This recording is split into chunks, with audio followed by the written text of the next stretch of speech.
Todd says, no, bro, women are not the same as men. Yeah. And I'm not sure which part he's talking about this, whether he's talking about the body count aspect.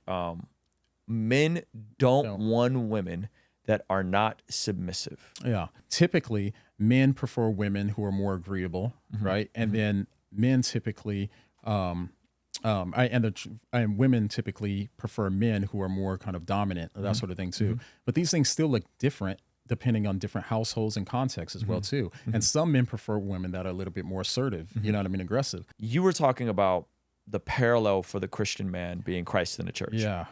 And this is where I think we have it backwards, right? So I'm wearing a hoodie that says priest, provider, protector, right? I just had Skylar Lewis on, who does some really cool stuff with Rise Up Kings, and they do like it's like self-development enrichment camps, right? But it's Christian.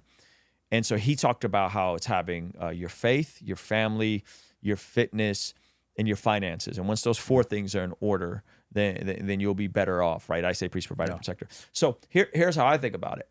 I think if those things are in order, and this is going to be a hot take, I think most women submit. Yeah. Unless they're completely for the streets and far gone. Yeah.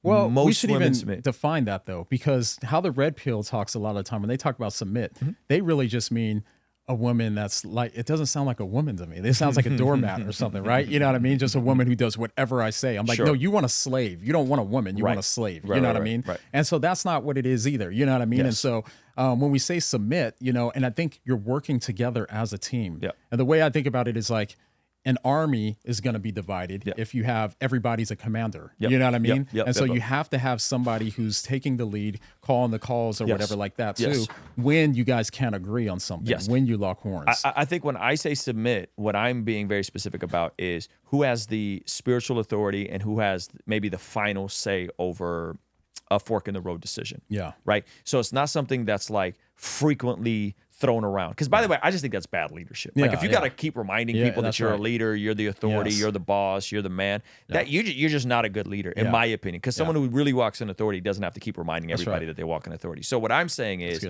if God were to tell me through prayer that we have to move across country and we're going back and forth, ideally, we will both pray and come to the same conclusion. Yeah, that's right. But ultimately, I'm going to be the one to have like the final say in that regard in my marriage. Yeah. I think that's what I'm getting at, right? And so I think there is something to this idea of like...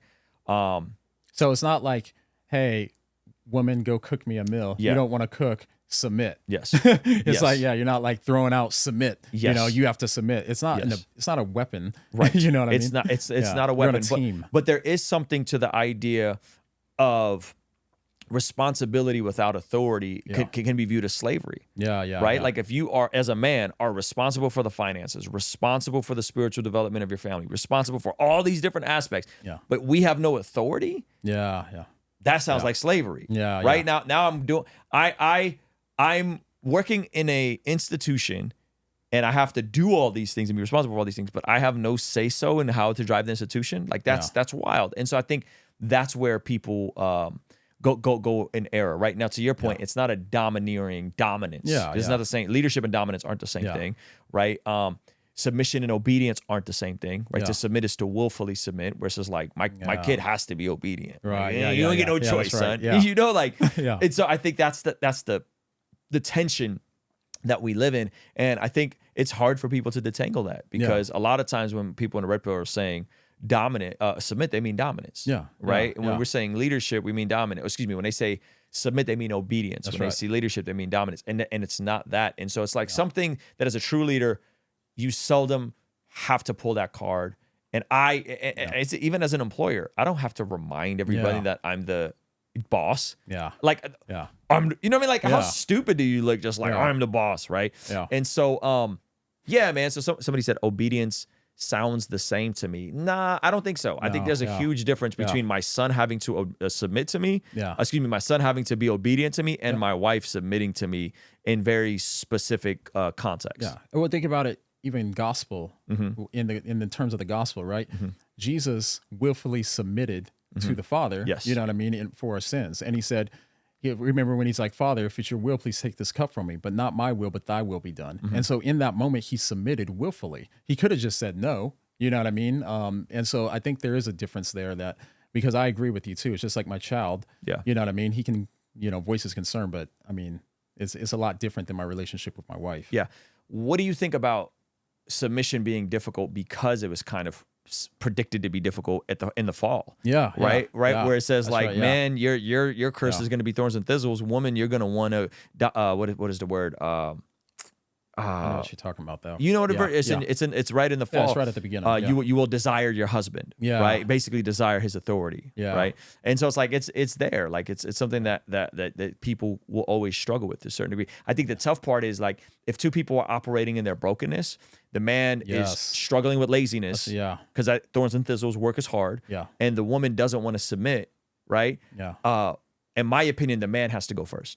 You got to figure out a way to get your life in order, get yourself in order, get your body in order, get your faith in order, so that you can lead and the woman can follow. But if you're not leading, that's the thing. And a lot of women have a problem with the idea of submitting to a man because they don't trust the man. You see what I mean? And so that's why it would be scary if you don't trust somebody and then you're told you're supposed to submit to him, which is why I think everything done in the right order, in the biblical framework, you know what I mean, allows for a lot of these things to be non-issues, which would seem issues otherwise, because men are sinners too, right? And so if a man is acting in his flesh and he's an incapable leader and incompetent, then who would want to follow him? Nobody wants to follow an incompetent guide, you know what I mean? But it's a lot easier if you are someone that's competent and your wife knows that you have your family's best interest at heart. Look, sometimes people struggle with quiet time because you're like, I don't know what to do. So I got this Bless God prayer journal. So look, they got a section.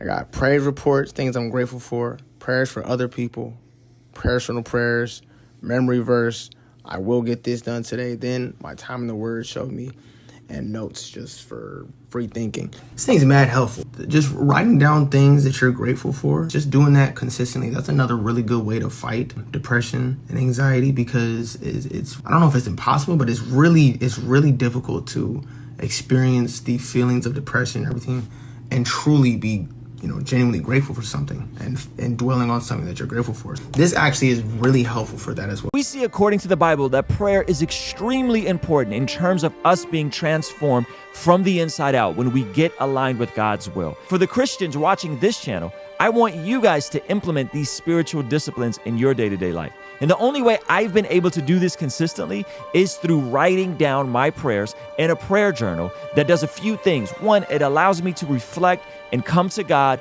humbly and ask Him to move on my behalf. And two, it allows me to document my prayers, which ultimately help me remember the very things that I was praying for and see the hand of God tangibly in my life when He answers them. So I would urge you, consider writing down your prayers. It could be in a blank notebook. It could even be on your phone. Or you could check out the one I personally designed and used from my own quiet time and spiritual discipline that I think will be a huge blessing. It's the exact structure and system that I've used for years to pray and be more consistent in my spiritual disciplines. You can pick yours up today by clicking the link in the pinned comment below. All right, I'll see you over there. Peace.